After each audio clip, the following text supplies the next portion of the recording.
사도행전 2장 33절에서 36절까지입니다. 하나님이 오른손으로 예수를 높이심에 그가 약속하신 성령을 아버지께 받아서 너희가 보고 듣는 이것을 부어 주셨느니라. 다윗은 하늘에 올라가지 못하였으나 친히 말하여 이르되 주께서 내 주에게 말씀하시기를 내가 내 원수로 내 발등상이 되게 하기까지 너는 내 우편에 앉아 있으라 하셨도다 하였으니 그런즉 이스라엘 온 집은 확실히 알지니 너희가 십자가에 못 박은 이 예수를 하나님이 주와 그리스도가 되게 하셨느니라 하니라. 아멘. 지난 시간 베드로가 길거리에서 외쳤던 내용 중에 일부를 또한 묵상했고 오늘 또 이어서 말씀을 묵상하게 됐습니다. 지난 시간에 베드로가 외친 메시지가 무엇이었습니까? 예수님의 부활하심을 하나님이 개입하신 사건이라고 소개를 하면서 이 세상 법정이 내린 사형에 대해서 하나님께서 예수 그리스도를 다시 살림으로써 그가 죄가 없다고 하는 것을 선언하신 사건이었다라고 말씀을 드렸죠. 그래서 예수님이 죄를 가지고 죽은 죽음이 아니기 때문에 그럼 무슨 죄 때문에 죽었겠느냐?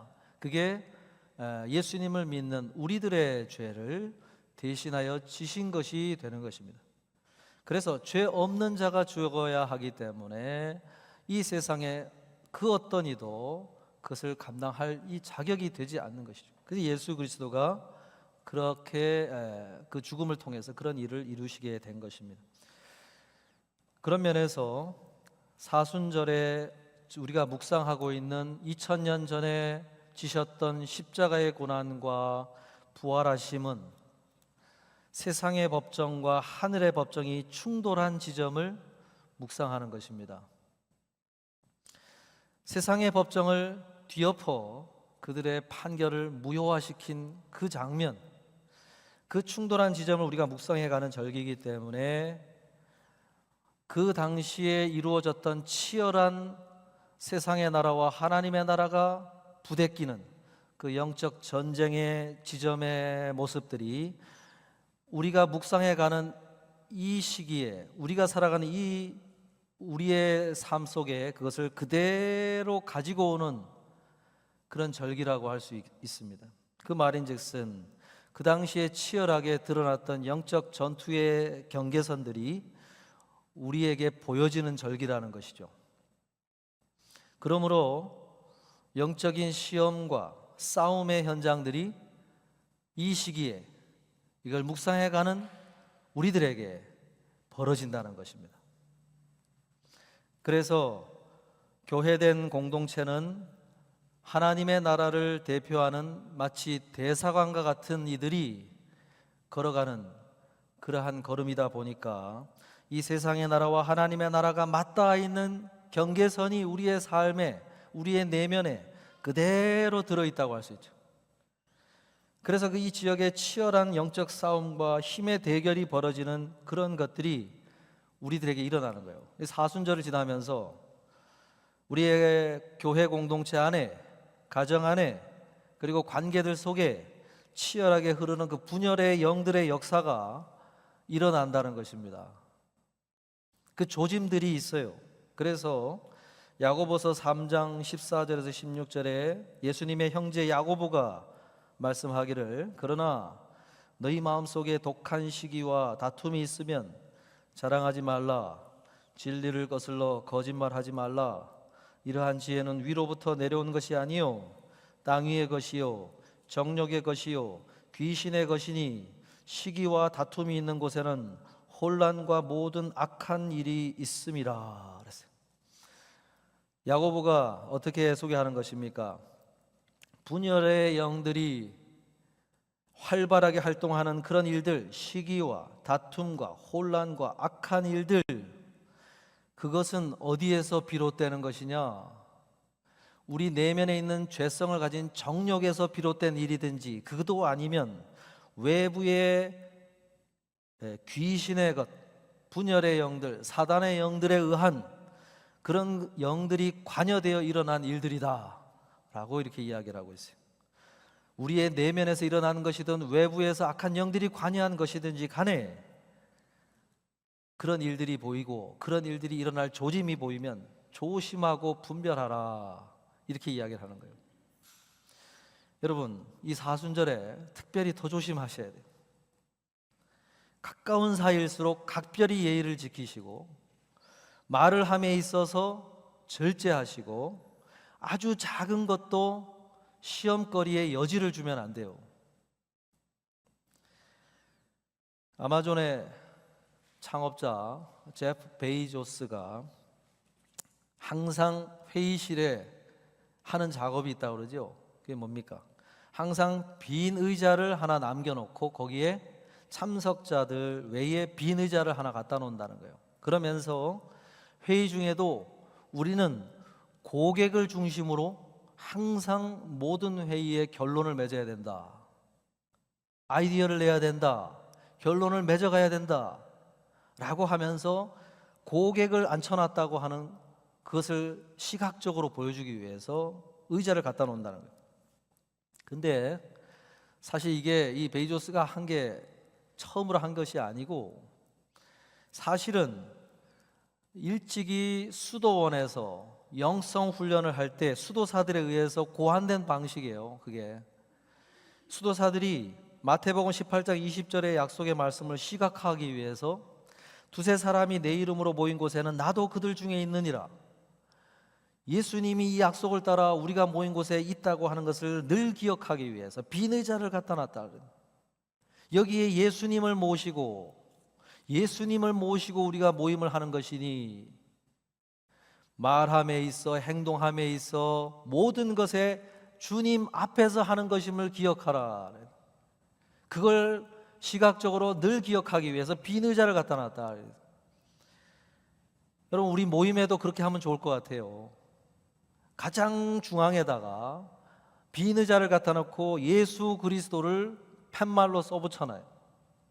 그리고 모든 모임 때 항상 그게 가장 잘 보이는 곳에 그걸 설치를 해놓고, 무슨 말을 하든지 간에 무슨 아이디어를 내든 간에 무슨 결론을 맺든지 간에 주님 앞에서 하는 것임을 늘 우리가 시각적으로 기억하게끔 만들어야 이런 영적 치열한 전투가 벌어지는 현장에서 시험거리를 주지 않을 수 있다. 사단에게, 악한 영들에게 먹거리를 주지 않을 수 있다. 그게 수도사들이 수도원에서 영성 훈련을 할 때 했던 방법이에요. 일반 기업체도 그렇게 하고 있잖아요. 가정에도 마찬가지예요. 사업장에도 마찬가지예요. 사업장에 가시면 빈 의자를 가장 오너 자리에다가, CEO 자리에다 딱 갖다 놓으세요. 그리고 예수 그리스도를 거기다 써붙여놔요. 이 사업장의 주인은 예수 그리스도시다. 오며 가며 보면은 한 번 더 기도하고, 오며 가며 갈 때마다 말씀 한번 보고 기도로 아뢰고 하면은 거기서 우리가 이 말씀을 계속 기억하게 되는 거죠. 부부가 좀 뭔가 다툼을 하려고 그러면은 그걸 가장 잘 보이는 데다가 거기다 갖다 놓으면은 오며 가며 그런 것이 컨트롤이 될 수가 있죠. 그렇게 할 때 분열의 영이 역사가 흥왕하는 것이 아니라 하나님의 영이 우리 안에서 강하게 역사하시는 은혜의 흐름이 만들어질 수 있다는 것입니다. 오늘 본문 33절에 보면 하나님이 오른손으로 예수를 높이심에 그가 약속하신 성령을 아버지께 받아서 너희가 보고 듣는 이것을 부어주셨느니라 말씀을 합니다. 베드로는 어떤 메시지를 외치기 시작했냐면, 세상 법정이 예수를 죄인으로 취급하여 십자가에 못 박았지만 그 판결을 무효화시킨 하나님께서 부활시킨 예수 그리스도를 어떻게 하셨다는 것입니까? 오른손으로 높이셨다. 오른손으로 높이셨다 외쳤어요. 오른손으로 높이셨다고 하는 것은 예수 그리스도를 오른편에 앉히셨다라는 말을 그런 표현으로 한 것입니다. 그 당시 문화에서 오른쪽이라고 하는 것은 거의 자신과 동급의 중요한 자격을 가지고 권세를 가진 사람을 우편에 놓는 거예요. 특별히 왕이 오른편에 임명을 하는 사람은 거의 왕의 대리인으로서 총리라든지 왕을 대리하여 통치할 수 있는 권세를 가진 사람을 거기다가 앉히는 것입니다. 하나님께서 예수 그리스도를 그렇게 그런 자리에 하나님의 보좌 우편에 두셨다, 그렇게 말씀하고 있는 거죠. 예수님이 이제 하나님의 통치에 참여하는 자로, 그러한 자격으로 이제 참여하는 통치자의 위치에 복귀하셨다고 하는 것을 이렇게 소개를 한 것입니다. 이 우편에서 예수님께서 통치자로서, 권세자로서 무슨 일을 하실까? 베드로가 어떻게 얘기했습니까? 그가 약속하신 성령을 아버지께 받아서 너희가 보고 듣는 이것을 부어주셨느니라 그랬죠. 베드로는 통치자가 되시는 보좌 우편에서 예수님께서 가장 먼저 하신 일이 무엇이냐? 그것은 성령을 보내주시는 일이었다 그랬어요. 성령을 보내주신. 이 장면에서 우리가 기억할 것은 예수님이 통치자로서 통치해 가시는 방식은 일반적인 세상의 권세자들이 하는 방식과 전혀 다른 방식으로 통치를 해 가신다는 것을 여기서 소개한 것입니다. 스위스 출신의 신학자 칼 바르트가 이 부분에서 우리의 시선을 어디에 둬야 되느냐 설명을 하면서 가만히 그 통치자 되신 예수 그리스도의 모습을 관찰해 보면 아주 중요한 한 가지 사실을 발견하게 된다 그랬어요. 그게 뭐냐면 하나님께서 예수 그리스도를 오른편에 보좌 우편에 높이실 때 예수 그리스도의 그 몸을, 못자국 나고 창자국 난 몸을 그대로 보존하셔서 그 몸을 그대로 들어 올리셔서 보좌 우편에 두셨다. 그것이 굉장히 중요한 부분이라고 설명을 했습니다. 인간의 몸을 가지고 입었던 그 흔적들 그대로를, 우리와 같은 그 몸을 그대로 가지고서 보좌 우편에 앉으셨다고 하는 것은 그가 어떤 역할을 할지를 그대로 보여주는 것이다 라고 소개를 한 거예요.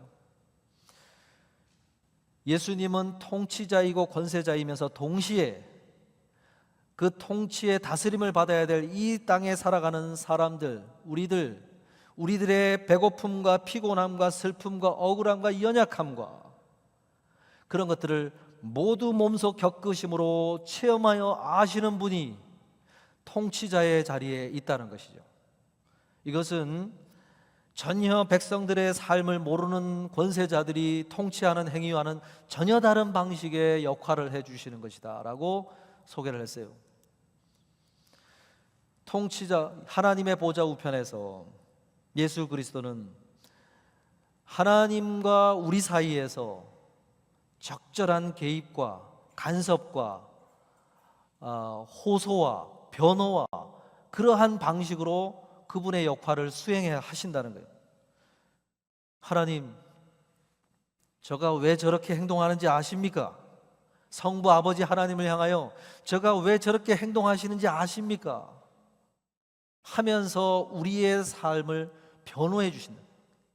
그래서 중보자 대신 중간자 역할을 수행해 주신다는 거예요. 그래서 성부 아버지 하나님이 진노하려 하실 때 예수 그리스도의 그 중보자 되심의 변호하심이 우리의 삶을 향하여 쏟아질 수 있는 그 하나님의 진노를 막아주신다. 이게 중보자 되신 예수 그리스도가 그 보좌 우편에서 하시는 역할이다. 그리고 하나님을 덜덜덜덜 떨며 두려워하고 나서지 못하는 우리를 친히 손을 잡아 끌어 아버지 하나님께로 인도해 가시는, 하나님의 아버지의 그 지성소에 앞으로 우리를 끌고 가셔서 그분의 은혜를 누리게끔 해주시는 그 역할을 수행해 하신다. 그래서 하나님과 우리 사이에 그 중보자 역할을 하신다는, 예수 그리스도의 이 중보자의 역할이 없으면요, 하나님이 우리를 향하여 쏟아지시는 그 진노하심에 그 두려워서 하나님 앞에 나아갈 수도 없을 뿐더러 하나님을 감히 아바 아버지라고 부르지도 못하는 거죠. 왜 그렇습니까? 우리는 하루에만 해도 수십 가지 죄를 보면 예배를 드린 입술로 욕을 하고 형제를 미워하고 각종 저주의 말을 쏟아내는 이 입술을 가지고 주님 앞에 예배를 드릴 때 우리가 어떻게 섭니까? 근데 예수 그리스도께서 그 역할을 해주심으로 우리가 지금도 이렇게 설 수 있다. 여러분, 그 역할을 해주신다. 그러면서 가장 먼저 한 것이 아버지께 요청하여 성령님을 우리의 마음속에 보내시는 것이었다. 굉장히 시급한 일이었다 그랬어요. 시급한 일.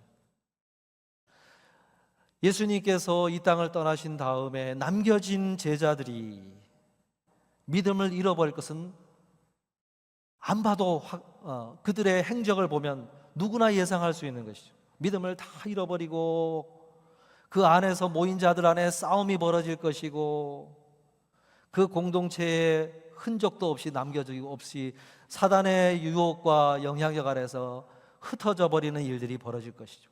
그래서 시급하게 예수님께서 요청하신 것이 무엇이냐? 그들의 마음에 성령이 함께 해주셔야 됩니다. 그걸 요청하여 우리에게 보내주셨다. 그래서 그가 약속하신 성령을 아버지께 받아서 너희가 보고 듣는 이것을 부어주셨느니라. 성령을 아버지께 받아 부어주시는 일, 그것이 너무나 시급한 일이었다. 그런데요, 이 성령을 부어주셨다. 성령의 역할이 있죠. 그것을 요한복음 14장 16절 18절에서 뭐라고 소개하냐면 내가 아버지께 구하겠으니 그가 또 다른 보혜사를 너희에게 주사 영원토록 너희와 함께 있게 하리니 그는 진리의 영이라 세상은 능히 그를 받지 못하나니 이는 그를 보지도 못하고 알지도 못함이라. 그러나 너희는 그를 아나니 그는 너희와 함께 거하심이요 또 너희 속에 계시겠음이라. 내가 너희를 고아와 같이 버려두지 아니하고 너희에게로 오리라. 여러분, 여기서 가만히 보시면 성령이 오셔서 무엇을 하시느냐? 우리와 함께 거하시고 우리 속에 거하셔서 계속 머물러 계시는 일을 하기 위해서 성령이 오셨다 그랬어요. 또 하나, 내가 너희를 고아와 같이 버려두지 아니하고 너희에게로 오리라. 성령님이 오시는 것과 너희에게로 내가 다시 오는 것을 연결시켜서 함께 그것을 말씀을 하셨다는 거예요. 무슨 얘기냐? 예수님은 성령을 보내셔서 우리에게 거하게 하시면서 동시에 성령이 오신 것은 성부 하나님과 예수님이 하나이라 말씀하신 것처럼 성령님도 예수님과 하나이라. 그래서 성령을 부르실 때 예수의 영이다, 하나님의 영이다, 교차적으로 계속해서 설명하고 있어요. 그 안에서 성령님이 거하신다면 예수님이 함께 하시는 것과 동일한 모습이라는 것이죠. 성령님이 오신 것이 곧 너희들을 버려둔 것이 아니라 내가 너희와 그런 영으로서 너희와 함께 거하는 것이다 라고 설명을 했다는 거예요. 무슨 얘기냐? 하나님의 보좌 우편에도 예수님을 위한 보좌가 차려졌지만 성령이 오시면서 동시에 우리의 마음에 보좌가 놓여졌으니 거기에 예수 그리스도께서 영으로 우리 속에 좌정하신다는 것입니다. 하늘에도 보좌가 있지만 우리의 마음에도 보좌가 있으셔서 우리와 함께 거하시면서 우리를 다스려 가시는 주님의 그 통치의 다스리심을 펼치기 시작하셨다고 말씀을 하신 거예요. 예수님의 그런 면에서 예수님의 다스림의 방식은 어떤 식으로 우리를 다스리시느냐? 우리 내면 안에서 말씀을 생각나게 하고 죄를 깨닫게 하고 옳은 길로 마음을 돌이키는 그러한 방식으로 우리를 다스리고 계신다는 거예요. 이게 예수님이 세상을 다스리시고 우리를 다스리시는 새로운 방식이라는 것입니다. 예수님은 우리에게 생각을 알리십니다. 말씀을 통하여 생각을 알리시고 그 생각에 우리가 순종하고 순종하여 따라가는 방식으로 반응하는 이들을 통해서 하나님의 그 다스림의 통치가 이루어진다고 하는 거예요. 이 방식, 그것이 오늘 우리를 다스리는 방식이에요. 이 방식은요, 하나님이 최초로 창조를 하실 때와 동일한 방식이에요. 하나님이 창조하실 때 어떤 방식으로 세상을 창조했습니까? 창조 이전에는 혼돈하고 공허하고 어둠이 드리워져 있고 무질서한 그러한 모습이었다고 그러죠. 그런데 그것을 하나님께서 새로운 질서 있는 창조물들을 만들어낼 때 무엇으로 그것을 창조하셨어요? 빛이 있으라, 말씀으로 어둠과 빛을 구분해내고, 그리고 먼지로 흩어져 있던 것들을 하나로 무언가 사물이 되게 하시고, 그런 방식으로 세상을 창조하신 질서 있는 창조를 하셨다고 소개했죠. 그것처럼 오늘도 우리의 마음에 죄로 가득 차 있고 여러 가지 흐트러져 있는 그 모습들을 새로운 창조 작업을 하듯이 말씀으로 우리에게 어둠과 빛을 구분하여 내고 그 속에 흐트러져 있고 헝클어져 있는 것들을 구분하여 내면서 우리 안에 새로운 모습을 빚어가시는 모습이 우리 가운데서 이루어진다고 하는 거예요. 여러분, 그 말인즉슨 하나님의 말씀이 우리 내면에 들려야만, 생각 속에 말씀하시는 주님의 음성을 들어야만 주님의 다스림의 그 은혜가 우리 가운데 이루어진다고 하는 것입니다. 내 생각의 소리, 세상의 소리, 주님의 소리가 뒤섞여 있는 가운데 주님의 소리를 들을 수 있을 때 거기서부터 우리의 마음이 주님의 다스림 속에서 그런 은혜를 누리게 된다는 거예요. 이 사순절에 여러분, 우리에게 있어야 될 은혜가 무엇이냐면 내 생각의 소리만 듣고 있는 것이 아니고, 내 감정의 소리만 듣고 있는 것이 아니고, 멀리 밖으로부터 들어오는 세상의 소리만 듣고 있는 것이 아니고, 주님이 나에게 무엇을 말씀하시는가, 주님의 소리, 이게 들려져야 된다. 이게 들려져야 무질서한 헝클어진 감정들이 분리가 되고 제자리를 찾아가게 되는 은혜가 일어나요. 여러분, 창조를 할 때 가장 먼저 한 작업이 분리하는 작업이었어요. 빛과 어둠을 분리하고 물과 물을 궁창을 내어서 분리하는 작업. 내 생각의 소리인지 세상의 소리인지 주님의 소리인지 헝클어져 있는, 믹스되어 있는 거기서 분리되는 작업이 말씀을 들을 때 이루어진다. 그러면서 우리 속에 무질서한 내면이 질서를 찾아가게 되는 거예요. 그래서 버려야 될 소리와 붙들어야 될 소리를 구분하게 돼요. 아, 이거는 내가 버려야 되겠구나, 내려놓아야 되겠구나, 아, 이거는 붙들어야 되겠구나, 이거는 중요한 것인지 중요하지 않은 것인지 구분하게 돼요.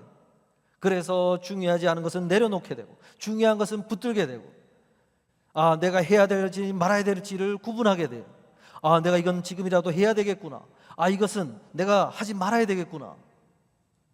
그게 믹스되어서 구분이 안 되고 있는 상태라면 내 소리에, 내가 내 안에서 가장 크게 들리는 소리가 주님의 소리인지 감정의 소리인지 세상의 소리인지 구분하지 못하고 그것을 따라 행동을 해봤는데 그게 가만히 보니까 무슨 결과를 내보냐, 하나님으로부터 온 열매가 아니구나 하는 것을 뒤늦게 깨닫게 되는 일들이 벌어지는 거예요.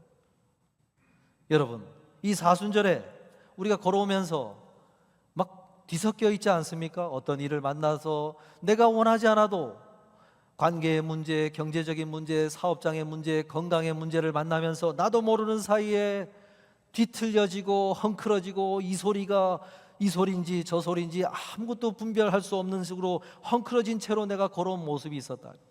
이 사순절에 구분되어지는 은혜가 있어야 됩니다. 분별되어지는 은혜가 있어야 된다는 것입니다.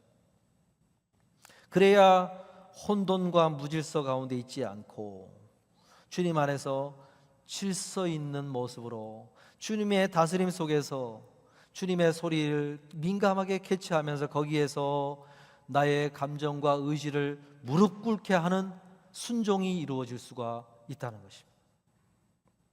사랑하는 성도 여러분, 저를 포함해서 이 사순절에 그러한 주님 안에서 주시는 온전한 마음의 내면에 주님의 다스림의 은혜가 우리 가운데 있게 되기를 주님의 이름으로 축복합니다. 본문 34절 36절에 보면 다윗은 하늘에 올라가지 못하였으나 친히 말하여 이르되 주께서 내 주에게 말씀하시기를 내가 내 원수로 내 발등상이 되게 하기까지 너는 내 우편에 앉아 있으라 하셨도다 하였으니 그런즉 이스라엘 온 집은 확실히 알지니 너희가 십자가에 못 박은 이 예수를 하나님이 주와 그리스도가 되게 하셨느니라. 베드로는 계속해서 다윗을 언급을 하면서 유대인들의 마음 가운데 선입관과 귀를 막고 있는 그들에게 마음을 열고 다윗의 입술의 고백을 통해서 예수 그리스도를 발견하도록 계속해서 가이드하고 있어요. 베드로가 지금 다윗의 무슨 고백을 가지고 와서 예수 그리스도를 소개하는 것입니까? 다윗이 그 시절에 하나님으로부터 환상을 하나 보았는데 그 환상이 무엇이냐? 가만히 보니까 하늘에서 보게 된 것이 주께서 내 주에게 말씀하시기를 내가 내 원수로 내 발등상이 되게 하기까지 너는 내 우편에 앉아 있으라 하셨도다. 그것을 보았다고 이야기를 해요. 주께서 내 주에게 말씀하시는 장면을 보았다. 여러분, 주께서 내 주에게 앞에 있는 주는 누구를 가리키는 것입니까? 성부 하나님 아버지를 말하는 것이요, 그 아버지께서 내 주에게 말씀하셨다. 이 주가 누구냐? 바로 너희가 확실히 알지니 너희가 십자가에 못 박은 이 예수를 하나님이 주와 그리스도가 되게 하셨느니라.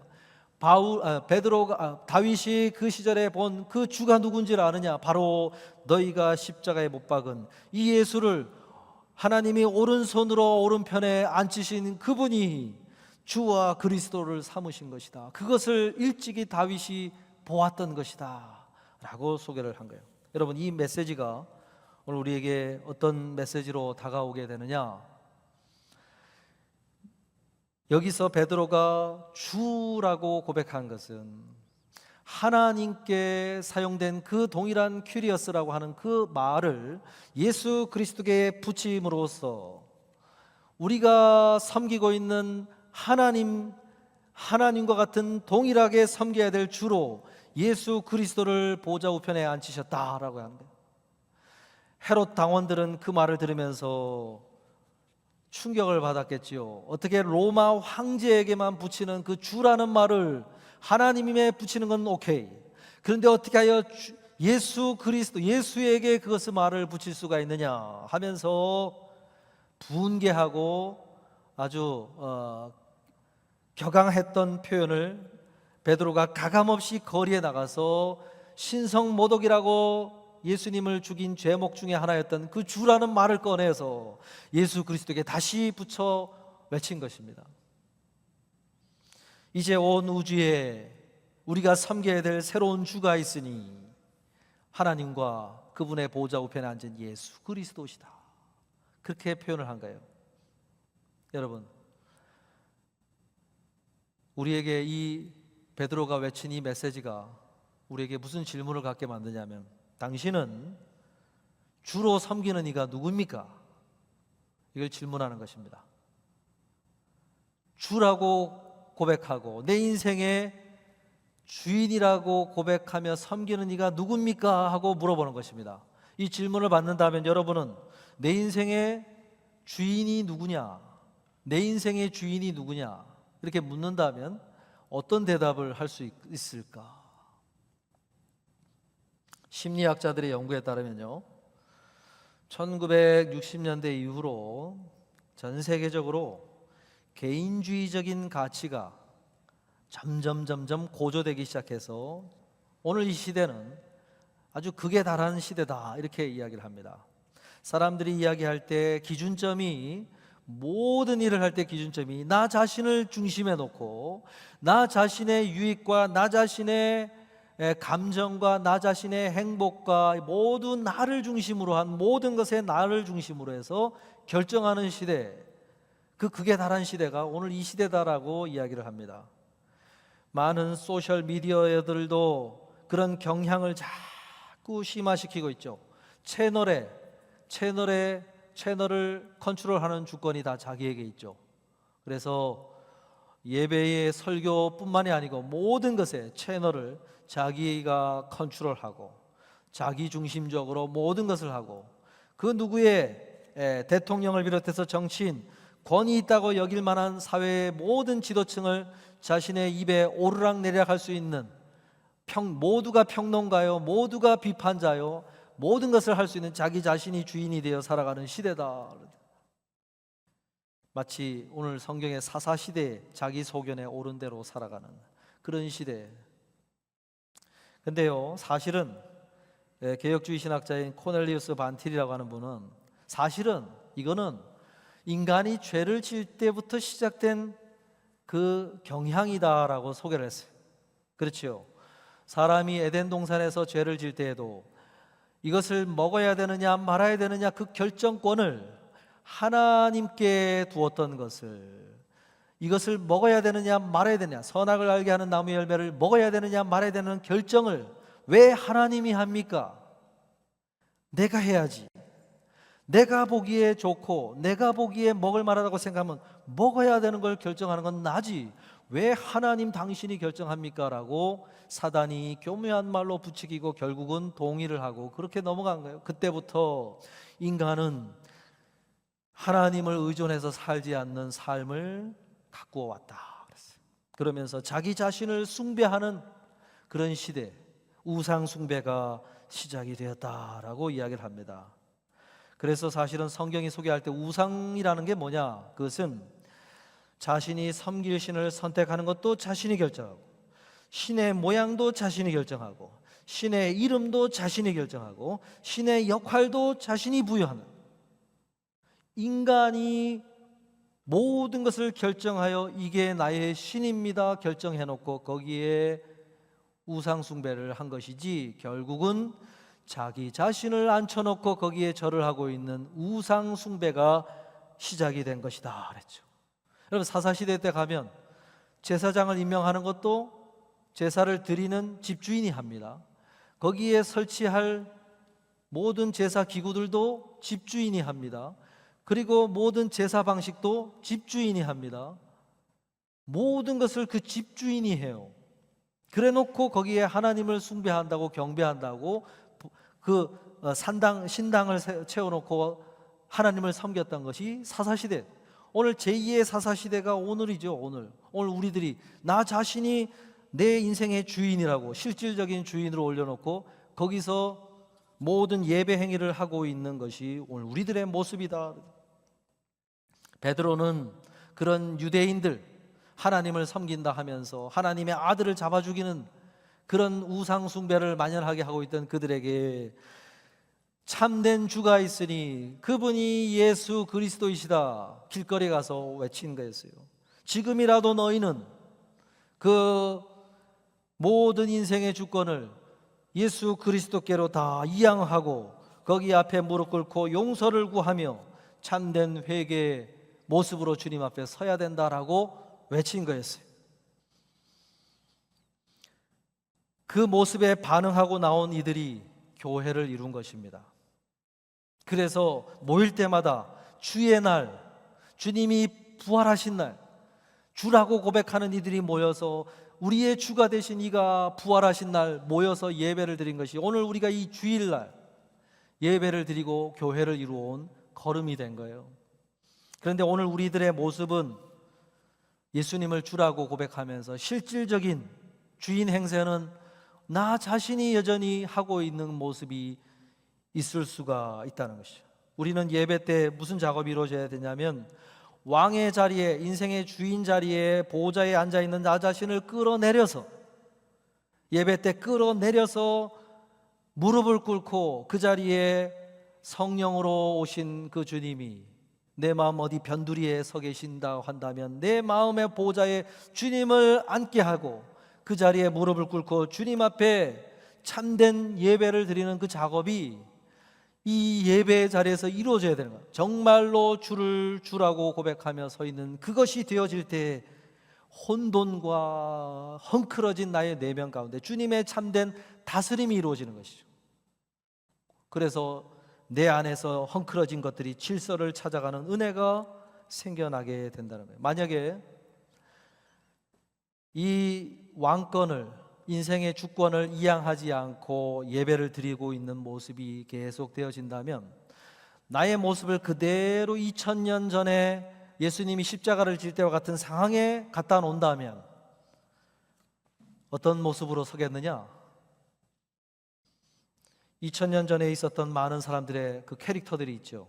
어떤 이는 예수님을 십자가에 못 박아 죽일 수 있는 권세를 가지고 그 일을 집행하고 있는 핍박자의 위치에 서 있던 이들이 있고, 어떤 이는 가룟 유다처럼 예수님을 좀 따라다니다가 돈을 받고 자신의 욕심을 따라 예수님을 팔아버리는 역할을 한 사람도 있고, 물론 감정 없이 무기력하게 구경이나 좀 하자 하고 군중 속에서 구경하고 있었던, 예수님께 떡을 받아 먹었던 이들, 그런 이들이 그렇게 구경하는 자로 서 있을 수도 있고, 아니면 예수님을 두고 도망쳐버리는 제자들의 모습을 할 수 있는 거죠. 오늘 참다운 예배자로 서지 못하고 있는 우리의 모습을 2000년 전에 갖다 놓으면 우리는 그런 어느 캐릭터 속에 들어있는 모습을 하고 여전히 있을 수가 있다는 것입니다. 그래서는 안 되죠. 그래서는 안 되죠. 독일의 신학자 본 해퍼가 1930년대 40년대 독일의 그리스도인들 보면서 값싼 은혜를 복음이라고 외치고 있다 그랬어요. 회심하지 않고 진정한 주님 앞에 자신의 무릎 꿇어보지 않은 그런 경험을 가지고 예배를 드리고 있다라고 신랄하게 비판을 했어요. 근데 그때 그 당시에 독일의 개신교인들이 몇 프로가 됐느냐? 6,500만 명, 인구가 6,500만 중에 4천만 명이 62.7%가 복음주의 개신교인이었어요. 복음화율이 그 정도야 됐어요. 그 정도. 그런 62.7%나 되는 교회에 그렇게 자리한 이들, 카톨릭까지 치면은 32.5%까지 합치면은 10명 중에 9명이 그리스도를 따른다고 신앙을 고백하는 사람들이에요. 그런 이들을 향해서 참된 회심이 없는 값싼 은혜를 외치면서 주님 앞에 예배를 드리고 있다라고 신랄하게 비판을 했어요. 오늘 보온 해퍼가 우리가 드리는 이 예배 자리에 와서 우리들의 이 모습을 보고 무슨 말을 할까? 여러분, 이 사순절에 우리가 해야 될 작업이 무엇이냐? 우리의 주권을 정말로 주님 앞에 이양을 하는 작업이 있어야 되는 것입니다. 그리고 참되게 무릎 꿇고 주님 앞에서 내가 머리를 조아릴 때 거기서 주님의 진정한 다스림이 우리 가운데 이루어지는 것이죠. 마태복음 11장 28절에서 예수님이 말씀하셨지요. 수고하고 무거운 짐진 자들아 다 내게로 오라. 내가 너희를 쉬게 하리라. 예수님이 그 당시에 와봤을 때 사람들의 자화상이 어떤 모습이었다는 거예요. 무거운 짐을 지고 쉼을 누리지 못하고 신음하며 살아가고 있는 사람들의 모습이었다. 왜 그랬을까요? 어떻게 하든지 자기 스스로, 자기 의지로 율법을 통해서 하나님 앞에 인정받아 보려고 그렇게 열심히 뭔가를 해가고는 있는데 쉼이 없고 안식이 없고 자유함이 없고 기쁨이 없고 얼굴이 그늘이 드리워져 있고 그런 사람들의 모습이었다. 그런 이들을 향하여서 수고하고 무거운 짐진다들아 다 내게로 오라. 내가 너희를 쉬게 하리라. 그 멍에를 내려놓아라 그랬죠. 여러분, 오늘 어떤 면에서 우리의 모습을 지켜보고 계신 예수님께서 무겁고 어둡고 힘이 없고 무언가 주님이 주고자 하셨던 그 은혜 아래서 멀리 동떨어진 삶을 살아가면서 주님 앞에 와서 예배를 드리고 있는 우리의 모습, 그런 모습을 하고 있을 수가 있다는 것입니다. 주님 뭐라 그럽니까? 다른 거 요구하지 않았죠. 내 앞에 오라. 내 앞에 서라. 그랬죠. 멀리 어딘가 주님과 동떨어져 있는 삶을 사는 그들에게 나에게로 오라 그랬죠. 여러분, 오늘 나는 어느 지점에 있는가 한번 살펴보시고 내가 주님 앞으로 나아가 주님 앞에서 해야 될 그 작업, 그것이 오늘 이 사순절의 절기 가운데 있게 되길 바라고, 그런 정말로 주님이 주고자 하셨던 그 은혜들을 우리 모두가 누릴 수 있는 이 사순절의 기간이 될 수 있기를 주님의 이름으로 축복합니다.